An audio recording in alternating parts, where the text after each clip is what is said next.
कूटनीति एकदम सफलतम कूटनीति हो सकती है।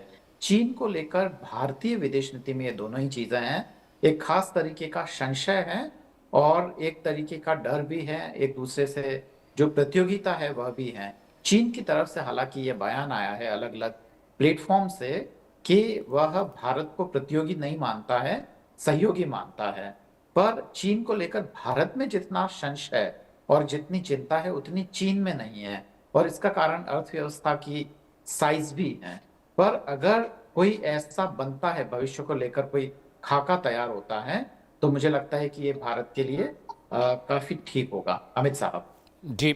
जनरल साहब, जैसा कि बता रहे हैं अरविंद सर की ये चीज़ें सिचुएशनल होती हैं और जो बातचीत होती है बेहतरी के लिए होती है, और आपने भी कहा कि हमें अपने गार्ड्स डाउन नहीं करने चाहिए।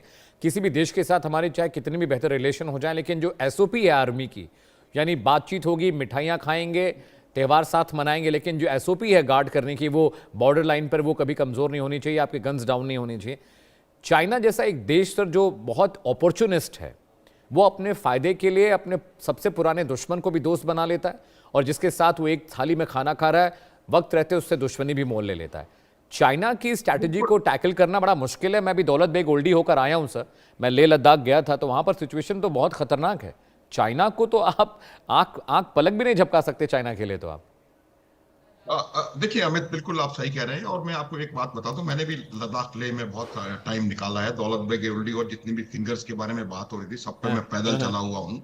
देखिए, मैं आपको एक बात बताना चाहता हूँ कि चीन जो है, न केवल चीन, ये बात बिल्कुल निश्चित, कोई भी देश हो, आज आप देखेंगे कि किस प्रकार ये वही डोनाल्ड ट्रंप जिन्होंने 2018 में कहा था कि पाकिस्तान ने सारा पैसा जो है वो आतंकवाद में बर्बाद कर दिया, वही उसको गले में लगा करके बैठा हुआ है। ये हर एक चीज की आवश्यकता होती है। मेरा ये मानना है, देखिए, चाइना आज की तारीख में कई जगह से दबाव में है। ये जो बार बार हम बात कर रहे हैं, जो मिडिल ईस्ट में युद्ध चल रहा है, उसका भी दबाव चाइना की अर्थव्यवस्था के ऊपर बहुत जबरदस्त है। उसके अलावा अमेरिका के साथ तकनीकी प्रतिस्पर्धा, व्यापारिक तनाव, दक्षिण चीन सागर में उसका उसका उसका जो जो काम हो रहा है, वो जो टेंशन है, वो कई प्रकार से चीन दबाव में है। दूसरी बात मैं बताना चाहता हूं कि जिस तरीके से चाइना के ऊपर इस ऊर्जा संकट का, और अगर बाबल मंदेब को कुछ और हो जाता है तो और ज्यादा प्रभाव पड़ेगा, उससे चीन की अर्थव्यवस्था बहुत ज्यादा प्रभावित हुई है।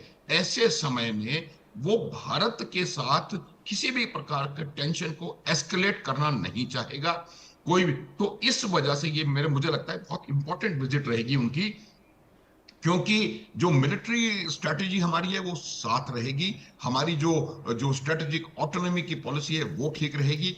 हमने जो करके दिखाया इस पूरे संघर्ष के दौरान कि हमारे वार्तालाप के चैनल्स पूरे हर देश के साथ खुले हुए हैं, चाहे वो ईरान हो, इजराइल हो, या कोई भी हो, ये बात कई बार मैं कह चुका हूं। तो मुझे लगता है कि हमें चाइना को भी उसी प्रकार से देखना चाहिए, और अपना जो जो सीमा पर जो अपनी आवश्यकताएं हैं, उनको पूरी तरह से देखते हुए हमको किसी भी प्रकार से चीन के साथ कोई संबंध आगे बढ़ाने में कोई परेशानी नहीं होनी चाहिए।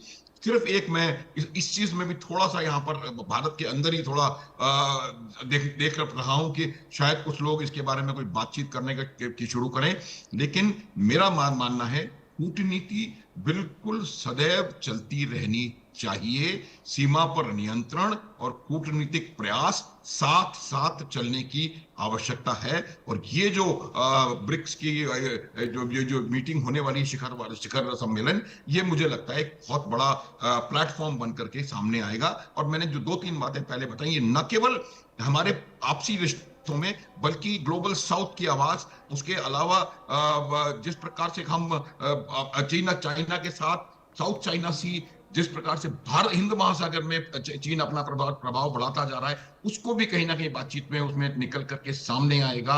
हम वैकल्पिक अर्थव्यवस्था के बारे में शायद बातचीत कर सकते हैं। बहुत सारी चीजें मुझे लगता है जो सीमा तनाव के अलावा हमारे और चीन के बीच में बातचीत करने की आवश्यकता अमित है। और मुझे लगता है कि वो तमाम चीजें इस वार्ता के दौरान उभर करके सामने निश्चित रूप से आएंगी। एक क्लाइमेट चेंज का बहुत जबरदस्त इशू है, और ऊर्जा का जो संकट है, चीन और भारत दोनों इक्वली अफेक्टेड हैं इस पश्चिम एशियाई युद्ध के साथ। मैं आपको थोड़ा उदाहरण आपको देता हूं कि पश्चिम एशियाई देशों के साथ चीन का कुल व्यापार लगभग 370-400 बिलियन डॉलर का है, जिसमें से ईरान के साथ जो कि मुख्यतः तेल है वो कुल 30-32 बिलियन डॉलर है। बाकी चीन का व्यापार अन्य राज्य अन्य पश्चिम एशियाई देशों के साथ है, वो भी अफेक्ट हो रहा है। तो हमारे कई सारे ऐसी जगह हैं जो कि कॉमन प्लेटफॉर्म्स हैं भारत और चीन के लिए, और मुझे लगता है उन कॉमन प्लेटफॉर्म्स पे प्रोग्रेस को आगे करने के लिए ये एक बहुत बेहतरीन मंच साबित होने जा रहा है। ठीक है, बहुत शुक्रिया सर आपका भी, और अरविंद तेजावत साहब आपका भी बहुत बहुत शुक्रिया। देखिए, ब्रिक्स समिट में चाइना और रशिया आ रहे